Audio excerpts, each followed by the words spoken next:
এই যে আমার মিরাজ, তারা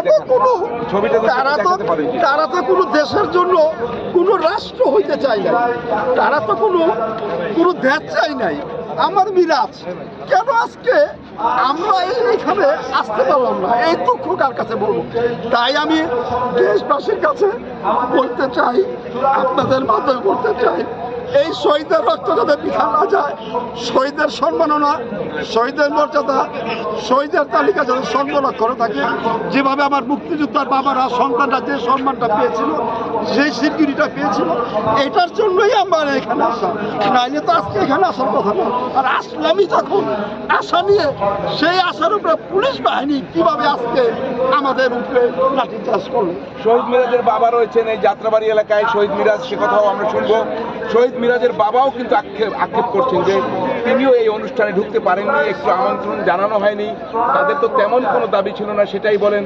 একটু স্বীকৃতি, একটু সাংবিধানিক স্বীকৃতি, ৭১-এর মুক্তিযোদ্ধারা যে সম্মান, তেমনি জুলাইয়ের যোদ্ধারাও, মুক্তিযোদ্ধারাও যেন যারা শহীদ হয়েছেন তারা সেই সম্মান যেন পান, জুলাই শহীদরা, জুলাই যোদ্ধারা।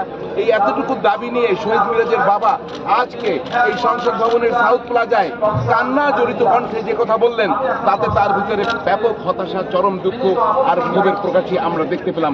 আপনি কি চেয়েছিলেন শহীদ মিরাজের বাবা? আজকে চেয়েছিলাম যে মুক্তিযোদ্ধা বাবারা, সন্তানরা যেই সম্মানটা পেয়েছিল, সেইখানে 1971 সাল 72 সালের যেখানে মুক্তিযোদ্ধা, দুর্নীতি মুক্তিযোদ্ধা, যারা ভুয়া মুক্তিযোদ্ধা ছিল, তাদেরকে সরে জুলাই 24-কে 5ই আগস্ট যারা শহীদ হয়েছিল সেইখানের ভিতরে তাদেরকে ওখানে অ্যাড করা।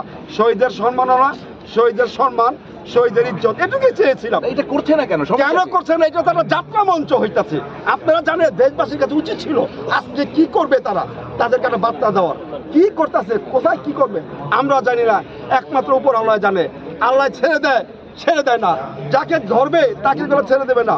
তাই আজকে আপনার মাধ্যমে এই মিরাজের রক্ত এখান থেকে যাতে বৃথা না যায়, আপনারা সবাই দেশবাসীর কাছে আমি বলতে চাই, যারা জুলাই 5ই আগস্টে শহীদ হয়েছে, রক্ত দিয়ে গেছে, এই রক্ত যাতে কোনোভাবে বিফলে না যায়, তাদের কাছে যাতে সম্মাননা করা হয়, সম্মান দেয়, শহীদের সম্মাননা, শহীদের মর্যাদা, শহীদের তালিকা। কেন যাত্রা মঞ্চ বলছেন আপনি এটাকে? এটা রঙ্গমঞ্চ।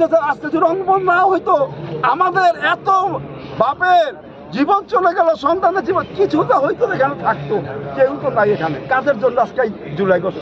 এটা কি রাজনীতির জন্য? সামনে নির্বাচন, একদিকে জুলাই সনদ স্বাক্ষর হচ্ছে আর বাইরে